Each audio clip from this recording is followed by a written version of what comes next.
Sylvia Calloway, 32, never expected a viral video would reunite her with the sister who had cut her out of her life 3 years ago. When footage of her sister's new husband slapping her at their wedding reception surfaced online, Sylvia found herself caught between vindication and heartbreak.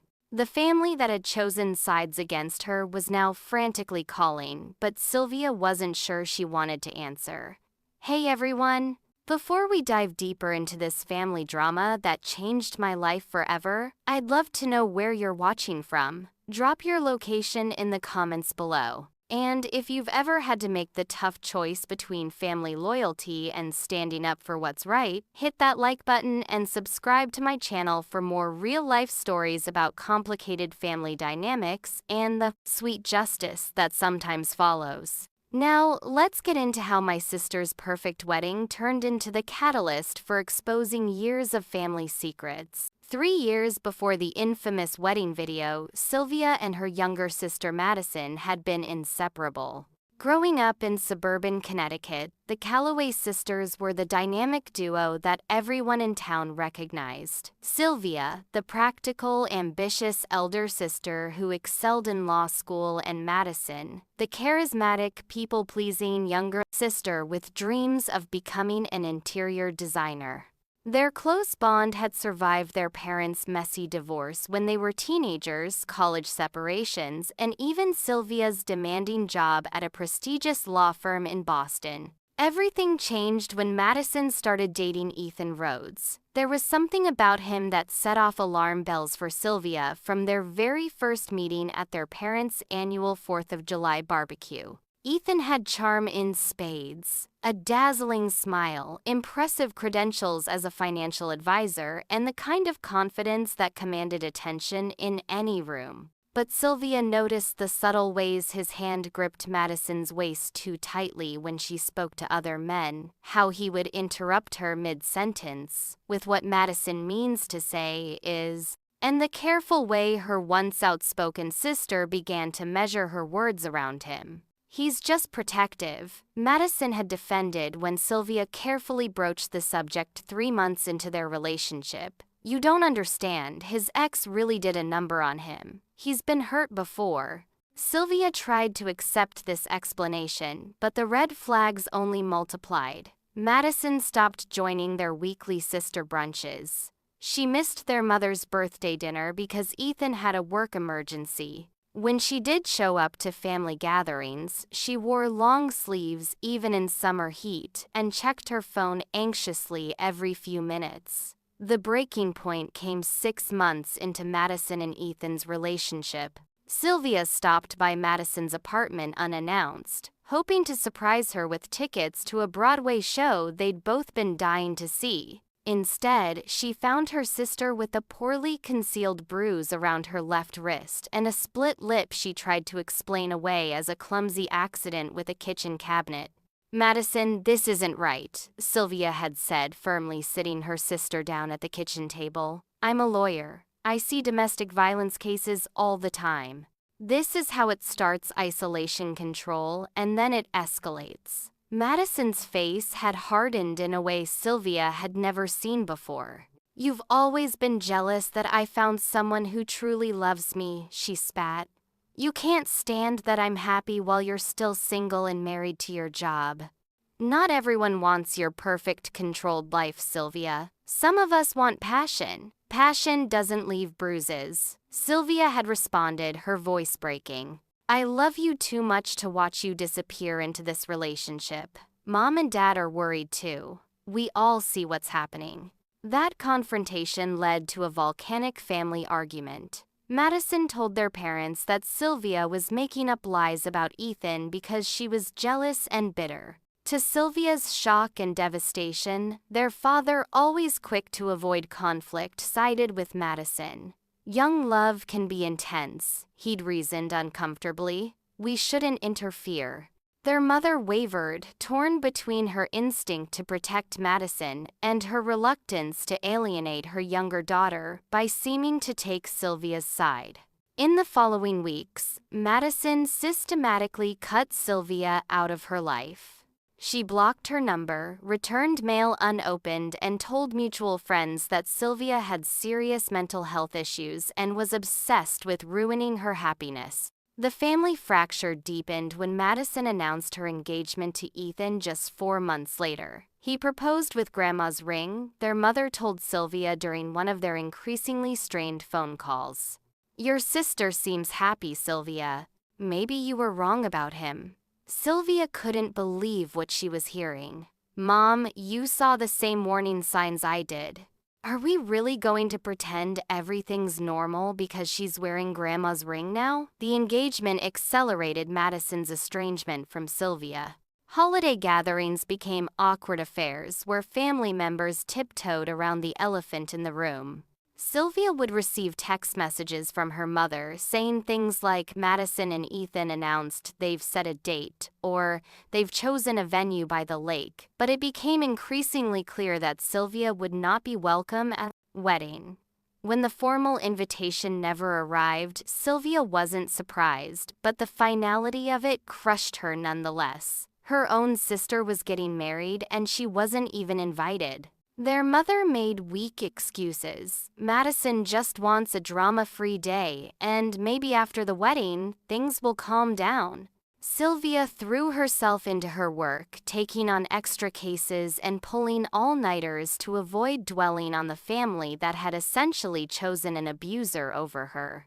She started therapy, joined a kickboxing class to channel her frustration, and slowly built a new support system of friends who didn't know her as half of the Calloway sisters. But late at night, she would still find herself scrolling through Madison's social media, watching her sister's life continue without her searching for signs that she was truly happy or signs that she wasn't. The wedding date approached, and Sylvia took a week off work to travel to Vancouver, as far from Connecticut and the wedding venue as she could reasonably go. She hiked during the day until her legs ached and slept in a remote cabin with spotty cell service. She had no intention of seeing the inevitable flood of wedding photos that would appear online showing her family celebrating while pretending her absence wasn't a gaping hole in the proceedings. When she returned to cell phone range 3 days after the wedding date, her phone exploded with notifications.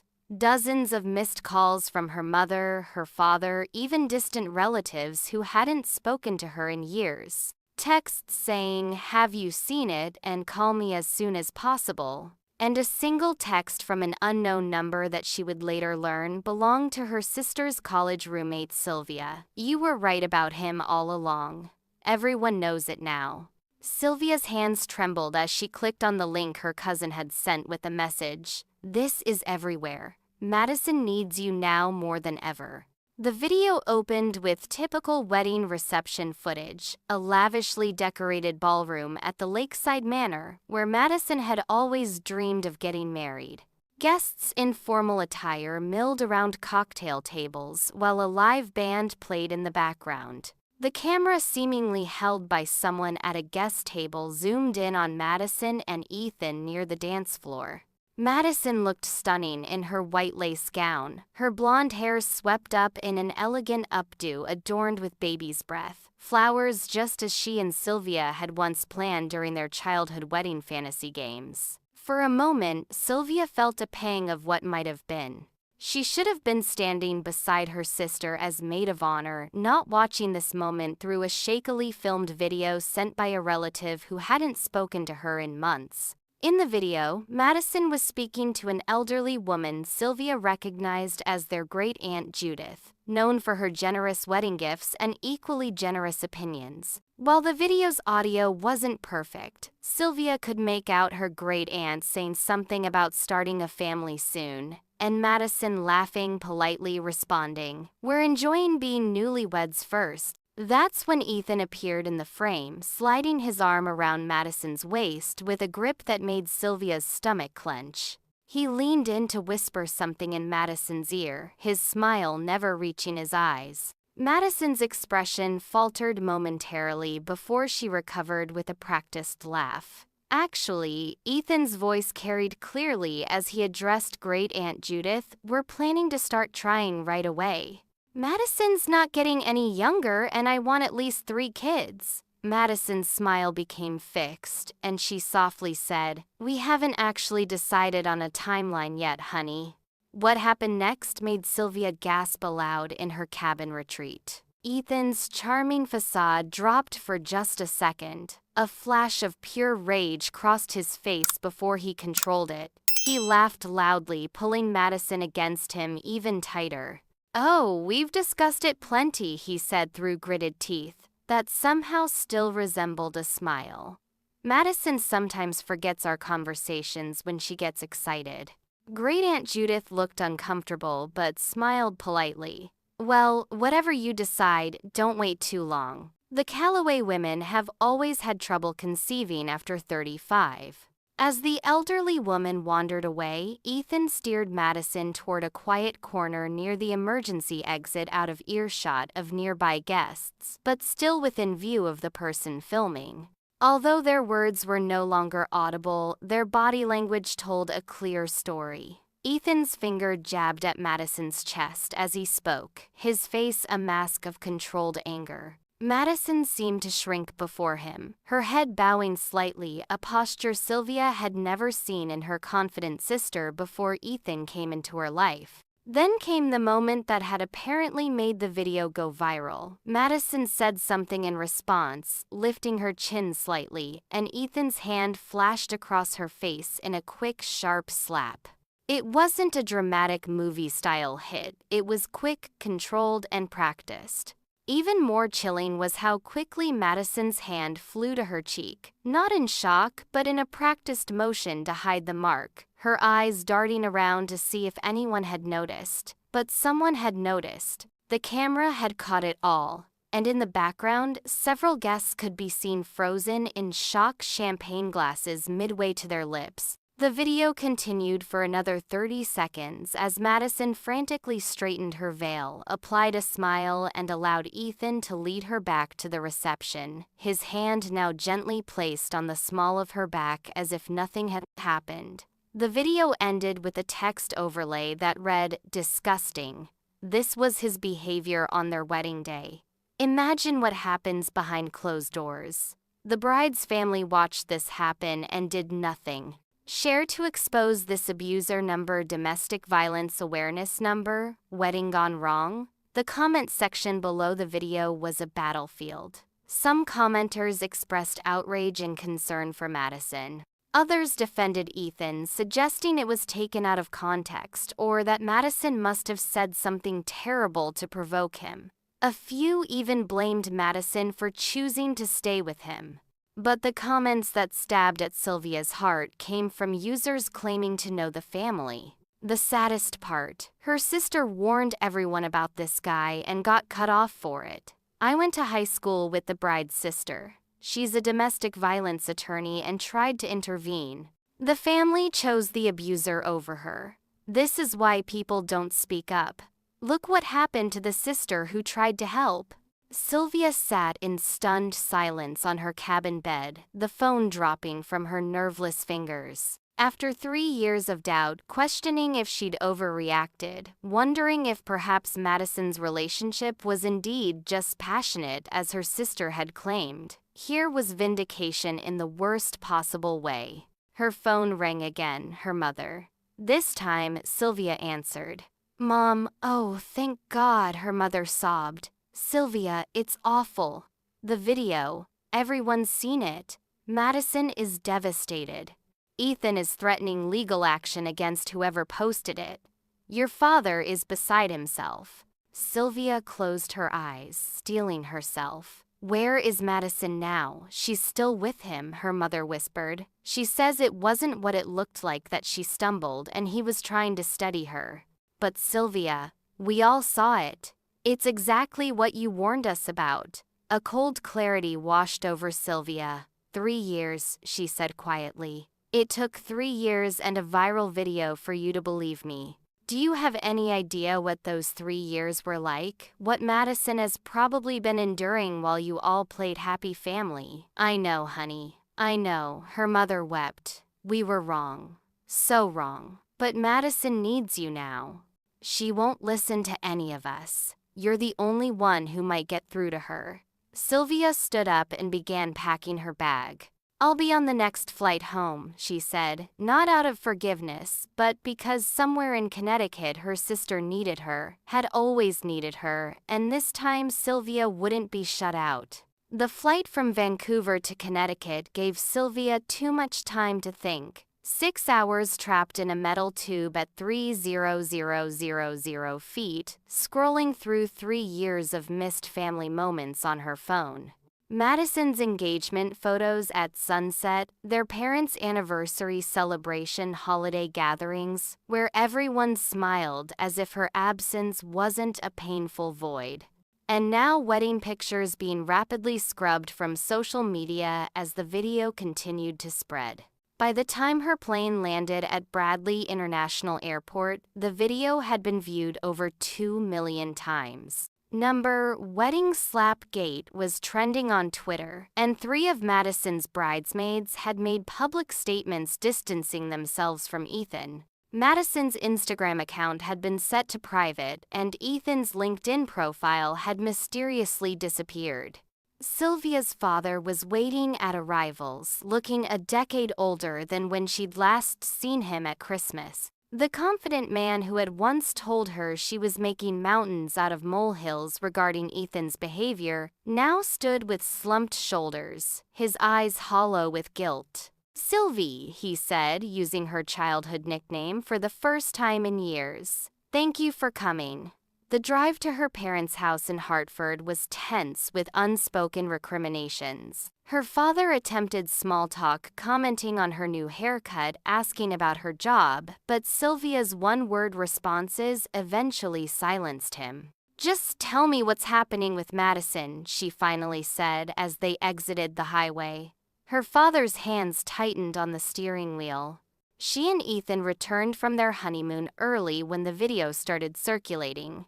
They're staying at his condo in West Hartford. "She's not taking calls, but she texts your mother occasionally to say she's handling it." He swallowed hard. His attorney sent cease and desist letters to several news outlets that shared the video. They're claiming it's been manipulated to damage Ethan's reputation. Sylvia let out a bitter laugh. Of course they are.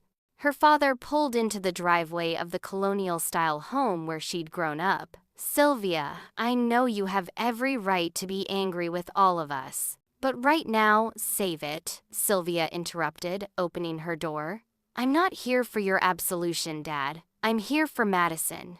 Inside, her mother was waiting with red-rimmed eyes and a pot of Sylvia's favorite tea, as if chamomile could somehow bridge the chasm between them. The kitchen that had once been the heart of their family gatherings now felt like a stranger's home, redecorated in ways Sylvia didn't recognize, filled with framed photos that didn't include her. "She agreed to meet you," her mother said without preamble. "Tomorrow, at that coffee shop you two used to love near the university. 11 o'clock. Sylvia nodded, surprised at how quickly Madison had agreed. "Alone," she said. "Alone," her mother confirmed, twisting her wedding ring anxiously.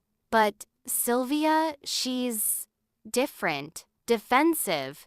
She insists the video makes it look worse than it was, that they're madly in love and everyone is trying to ruin their happiness." She hesitated. "Including you. So, nothing's changed," Sylvia said flatly. Her mother's face crumpled. "Everything's changed. We can't pretend anymore. Your cousin Julia was a bridesmaid," she said. Ethan controlled everything at the wedding, from Madison's dress to who she was allowed to speak with at the reception. She said Madison looked trapped, not happy. She reached for Sylvia's hand across the kitchen island. "We should have listened to you. I will regret that for the rest of my life." Sylvia pulled her hand away. "Save your regrets for Madison. She's the one who's been living with the consequences of your denial." That night in her old bedroom that had been partially converted into a home office, Sylvia lay awake staring at the glow-in-the-dark stars she and Madison had stuck to the ceiling as children.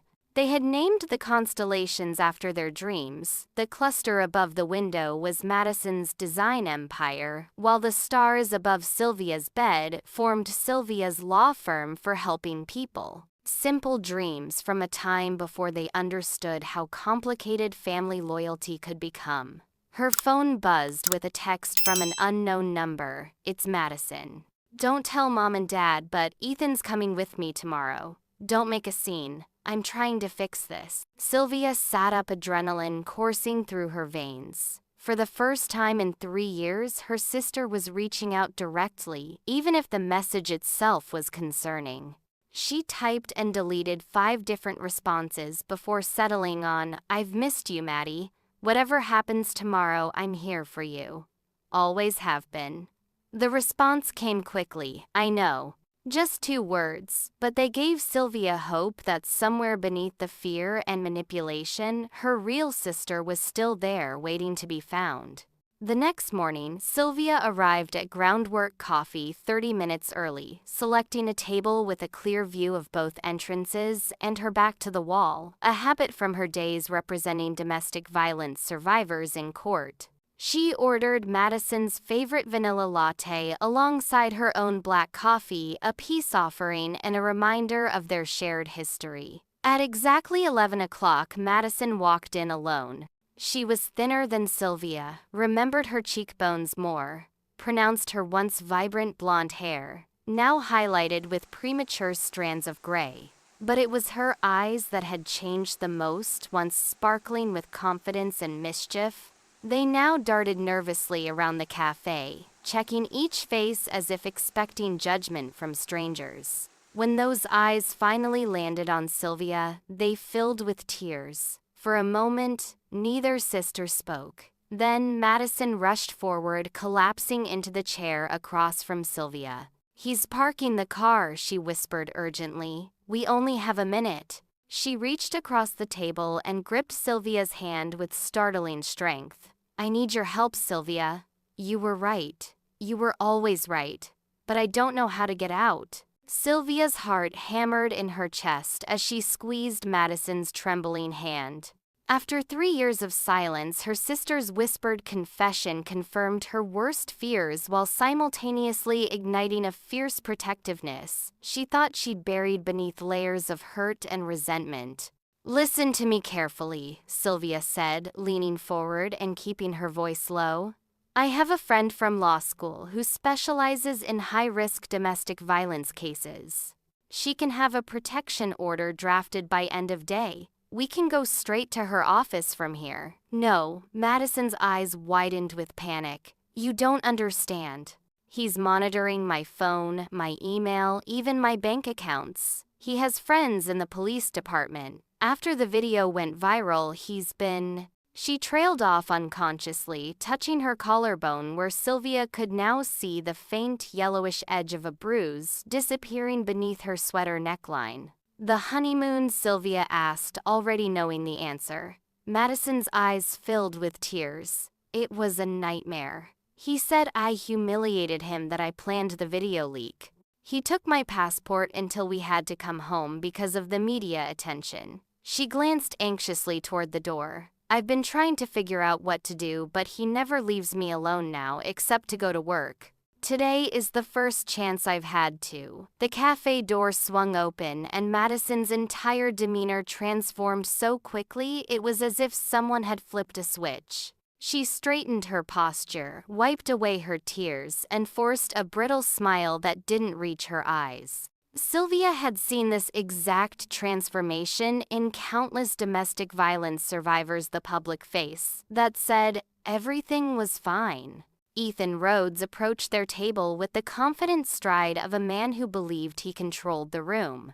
Up close, he was more polished than Sylvia remembered: designer watch, custom suit, despite the casual coffee shop setting the kind of conventional good looks that photographed well for corporate headshots and wedding albums. But there was something cold in his eyes that made Sylvia's skin crawl. "Well, if it isn't the prodigal sister," he said, pulling up a chair next to Madison and casually draping his arm around her shoulders. To anyone watching, it might have looked like an affectionate gesture. Sylvia saw the way his fingers dug into her sister's shoulder. I hope you're not here to cause more problems for us, Sylvia. Madison's been through enough with this doctored video nonsense. Sylvia maintained eye contact with him, refusing to be intimidated. Hello, Ethan. Congratulations on your wedding. I hear it was quite memorable. His jaw tightened momentarily before he forced a laugh. Always the sharp tongue. Madison warned me you'd try to provoke me. He turned to kiss Madison's temple, his eyes still locked challengingly on Sylvia. Didn't you, darling? Madison nodded, her eyes fixed on the untouched latte in front of her. Sylvia's just protective. She doesn't understand our relationship. On the contrary, Sylvia replied evenly. I understand your relationship perfectly. The tension at the small table was palpable. A barista called out an order nearby, making Madison flinch at the sudden noise. Ethan's hand moved from her shoulder to the nape of her neck, fingers threading through her hair, in what looked like tenderness, but functioned as control. Let's cut to the chase, Ethan said, his pleasant tone at odds with the cold calculation in his eyes. We're dealing with a malicious video that's been edited to damage my reputation. Madison and I are united on this. Whatever issues you think exist in our marriage are fantasies you've concocted, because you can't stand to see your sister happy with someone who puts her first. Puts her first, Sylvia repeated incredulously. Is that what you call what happened at your wedding reception? Madison interjected quickly, her voice tight. It wasn't what it looked like. I was drunk and stumbled. Ethan was trying to steady me. Sylvia didn't break eye contact with Ethan by slapping you across the face. That's not what happened, he said smoothly. The angle of the video is misleading. I was brushing hair from her face. We have multiple guests who can corroborate this. Funny how none of them are doing so publicly, Sylvia countered. Ethan leaned forward, his mask of civility slipping just enough for Sylvia to glimpse the rage beneath. Because they respect our privacy, unlike whoever leaked that manipulated footage. My attorney is building a defamation case as we speak. When we find who posted it, they'll regret trying to destroy what Madison and I have built. Madison placed a trembling hand on his arm. Ethan, please, let's not do this here. He immediately softened his expression, patting her hand with exaggerated gentleness. You're right, sweetheart. We didn't come here to argue. He turned back to Sylvia with a practiced smile. We came to ask for your help, actually.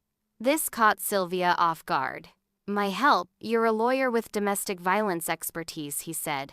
Who better to publicly denounce this video and confirm there's no abuse in our marriage? A statement from Madison's own sister, the family advocate for victims, would put this ridiculous scandal to rest. Sylvia stared at him in disbelief. You want me to leverage my professional reputation to help cover up your abuse? There is no abuse to cover up, he insisted, his voice hardening. But your sister's life is being torn apart by these allegations. If you really care about Madison, you'll help us end this witch hunt.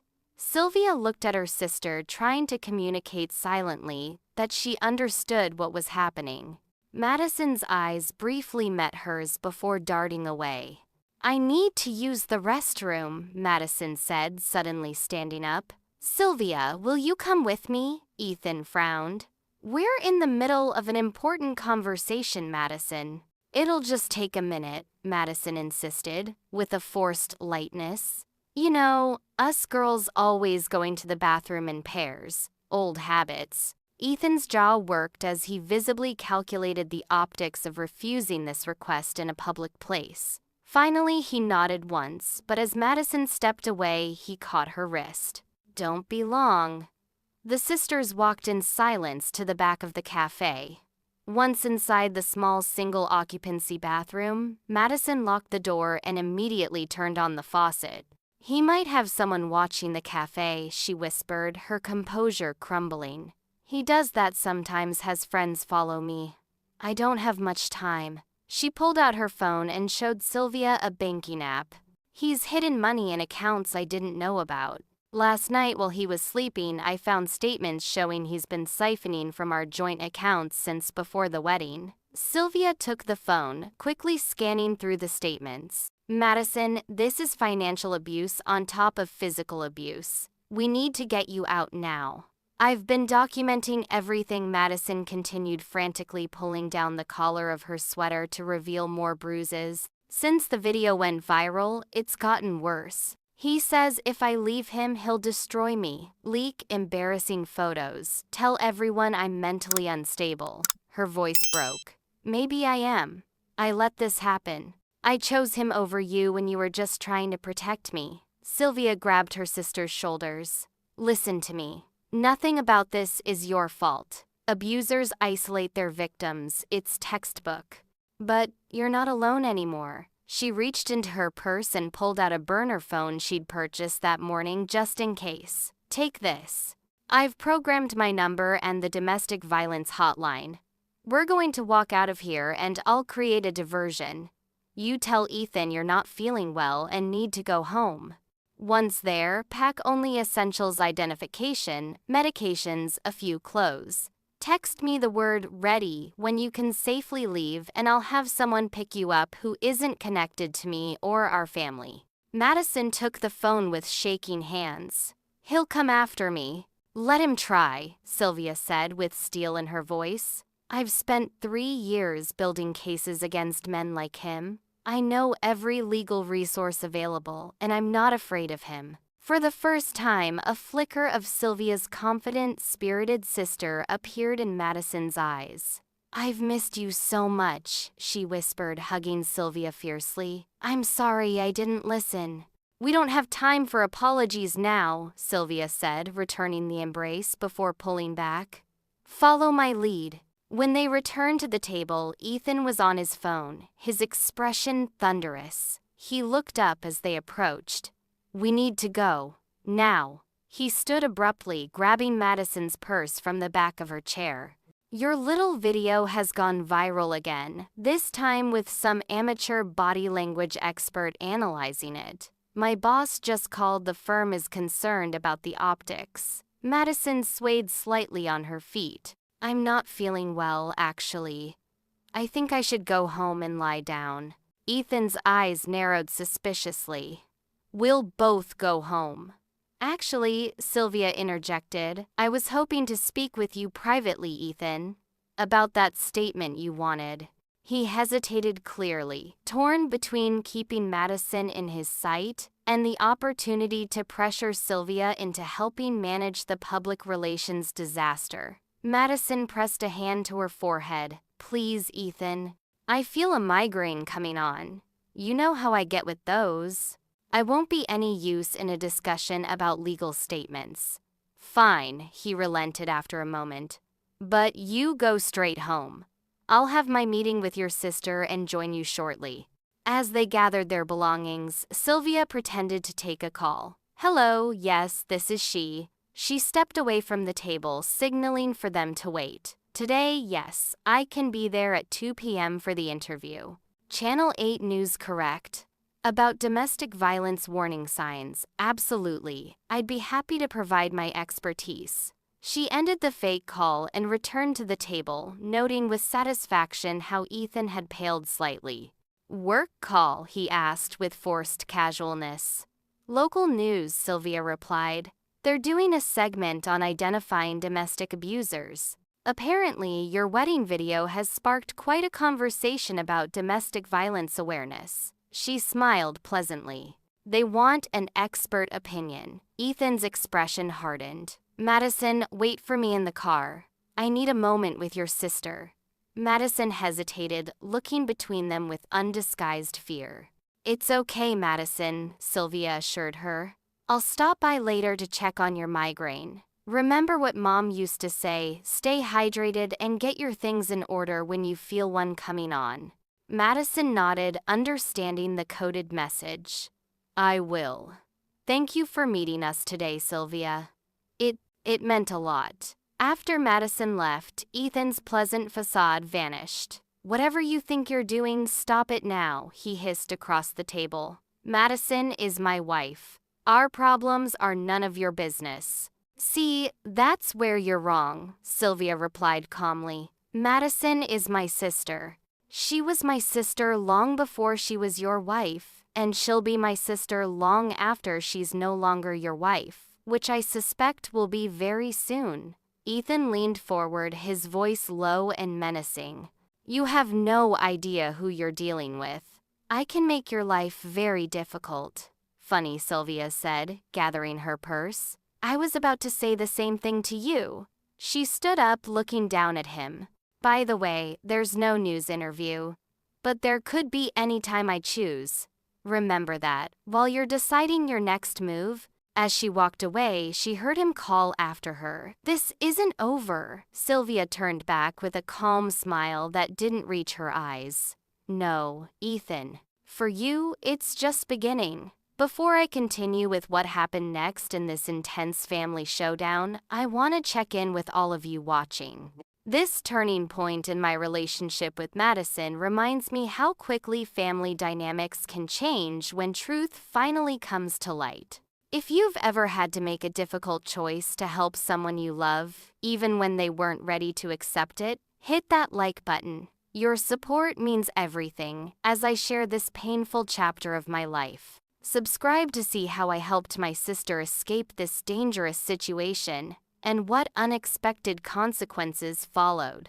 The road to healing isn't always straight, but what happens next showed me the true meaning of family loyalty. Let's continue. Sylvia didn't go far after leaving the coffee shop. She parked her rental car across the street, keeping the cafe entrance in her sightline, while making a flurry of calls. First to her colleague Maria Delgado, a family law attorney specializing in high-risk domestic violence cases. I need an emergency protection order, Sylvia explained, watching as Ethan finally emerged from the cafe, his face contorted with barely contained rage as he spoke on his phone. And we need to move fast. The abuser is well connected locally. Text me her full name and his, Maria replied without hesitation. I'll have paperwork started within the hour. Where is she now? Heading home with him, but we have a plan for her to leave when he goes to work tomorrow, Sylvia said, tracking Ethan's BMW as it pulled out of the parking lot. I need a safe house that's not connected to me, somewhere he wouldn't think to look. I know just the place, Maria assured her. My cousin runs a vacation rental company with properties across 3 states. We can have her in Massachusetts by tomorrow afternoon with no paper trail. Sylvia's next call was to her investigator friend Jake Ramirez, whom she'd worked with on numerous domestic violence cases. I need everything you can find on an Ethan Rhodes, she said. Financial records, professional complaints, police reports, social media, anything that shows a pattern of abusive behavior or financial impropriety. The wedding slapper. Consider it done, Jake replied. That video didn't show a first-time offender. Men like him always leave a trail. Her final call was to a locksmith who specialized in domestic violence situations, arranging for Madison's locks to be changed the moment she was safely away. For the next 24 hours, Sylvia held her breath. The burner phone remained silent all through the evening and into the morning. Had Ethan discovered it? Had Madison lost her nerve? Had something gone terribly wrong? Sylvia cycled through worst-case scenarios as she coordinated with Maria from her hotel room, refusing to return to her parents' house where her anxiety would only be compounded by their guilt and questions. At precisely 9:43 a.m., a single-word text appeared, ready. The carefully orchestrated plan sprang into action. Maria's assistant picked up Madison from a grocery store 3 blocks from her home, a location chosen because Ethan would never expect his wife to walk anywhere when she had a luxury car at her disposal. Within an hour, Madison was being driven to a safe house in the Berkshires, while Sylvia met with a judge to secure an emergency protection order. By the time Ethan returned home from work to find his wife missing, Madison was already across state lines, and a sheriff's deputy was waiting to serve him with legal papers. What none of them had anticipated was Ethan's reaction. Rather than the typical pattern of desperate calls and threats, he launched a preemptive strike. Within hours of being served, he held an impromptu press conference on the steps of his financial firm, tears in his eyes, as he told reporters that his mentally unstable wife had been manipulated by her estranged sister and abducted from their home. He claimed the viral video had been deliberately edited to damage his reputation by Sylvia, whom he described as pathologically jealous of their relationship. "I'm concerned for my wife's safety," he said, his voice breaking perfectly on cue. Madison has struggled with depression and reality distortion. She needs medical help, not isolation from her husband who loves her. The press ate it up. By nightfall number, Find Madison was trending on social media, and Sylvia's law firm was fielding calls from reporters asking about her vendetta against her brother-in-law. The narrative was spinning dangerously out of control. "He's smarter than I gave him credit for," Sylvia admitted to Maria as they watched the coverage from the safe house. Madison sat curled in an armchair by the window, her face ashen, as her husband portrayed her as mentally ill on national television. "He's using the playbook, Darvo deny attack reverse victim and offender. We need to hit back harder," Maria said, with evidence. That's when Jake called. "You're going to want to see what I found," he said without preamble. Rhodes has a sealed record from his college days. A girlfriend filed assault charges but dropped them after his family made a substantial donation to her study abroad program. And there's more. "I found financial discrepancies at his firm. He's been moving client money around in ways that don't add up. Send everything," Sylvia instructed. "And Jake, see if you can find other women. College girlfriends, exes, anyone who might have similar stories." Madison, who had been listening silently, finally spoke up. "Check his phone records from January to March 2022, she said softly. "He was having an affair with his administrative assistant. She left suddenly, and he said she moved to Seattle, but I found texts suggesting she was threatening to report him for harassment." Sylvia turned to her sister with newfound respect. Even while trapped in an abusive marriage, Madison had been gathering information, storing away facts that might one day help her escape. "You're a survivor, not a victim," Sylvia told her firmly. "And it's time we show Ethan exactly who he's up against." Ethan Rhodes had underestimated the Calloway sisters. While he was making tearful appeals on morning talk shows about his fragile wife, who had been manipulated by her vindictive sister, Sylvia and Madison were building an ironclad case against him. Jake's investigation uncovered a pattern that stretched back to Ethan's college days. Relationships that began with charm and intensity escalated to control and isolation, and ended with the women either silenced through intimidation or bought off. His financial records revealed not just the suspicious movements of client funds, but a hidden account in the Cayman Islands containing over $3.2 million money he'd been embezzling from his clients for years. This is beyond domestic violence, Sylvia realized as she reviewed the documents with Madison. He's running a financial scam. No wonder he was so desperate to maintain his image. Madison nodded her strength, returning a little more each day away from Ethan's influence. The wedding was crucial for him. Several of the guests were potential high-net-worth clients. He said combining our finances would give him operational flexibility. She shook her head in disgust. "I was so blind." "Not blind," Sylvia corrected her. "Manipulated by an expert. There's a difference." On day 5 of Madison's disappearance, while Ethan was giving yet another interview portraying himself as the worried husband, Sylvia met privately with the state attorney general's office. She presented evidence of financial fraud along with Madison's documented abuse and the names of 3 other women who had come forward with similar stories of abuse at Ethan's hands after seeing the viral wedding video. By that afternoon, federal agents were walking into Ethan's firm with warrants and news cameras, captured his stunned expression as he was escorted out in handcuffs. Not for domestic violence, which was harder to prosecute without Madison's public testimony, but for financial crimes that carried potential decades in prison. The sisters watched the breaking news coverage together from the safe house, Madison gripping Sylvia's hand so tightly it hurt. "It's really over," Madison whispered as the reporter detailed the charges against Ethan. "The abuse is over," Sylvia corrected gently. "The healing is just beginning." That evening, Madison decided she was ready to meet with their parents. The reunion was painful and raw. Their father fell to his knees asking for forgiveness, while their mother simply held her daughters weeping and repeating, my girls," as if she couldn't believe they were both there together. Again. "I believed what I wanted to believe," their father admitted, his voice breaking. It was easier to think Sylvia was overreacting than to face the possibility I was letting my daughter marry an abuser.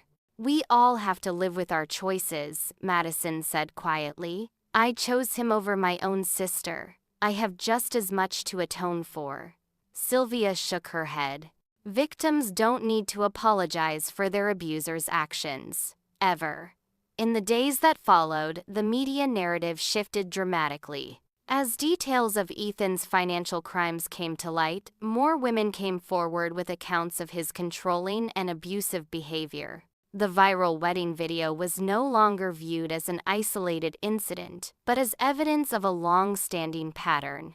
Madison, still recovering and not ready to face cameras, authorized Sylvia to make a statement on her behalf. Standing on the courthouse steps where just a week earlier Ethan had painted her as a jealous sister, Sylvia addressed the press with Madison's words, "Domestic abuse thrives in silence and isolation. My sister tried to warn me and I rejected her because facing the truth was too painful. I share my story now, not for sympathy but in the hope that someone watching might recognize these patterns in their own relationship or in the relationship of someone they love. Trust your instincts. Believe women when they tell you they're being hurt.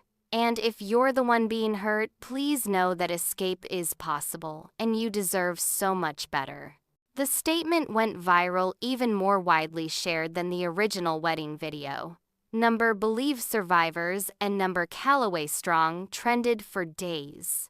Donations to domestic violence shelters spiked nationwide. Madison received thousands of messages from survivors, sharing their own stories and thanking her for her courage.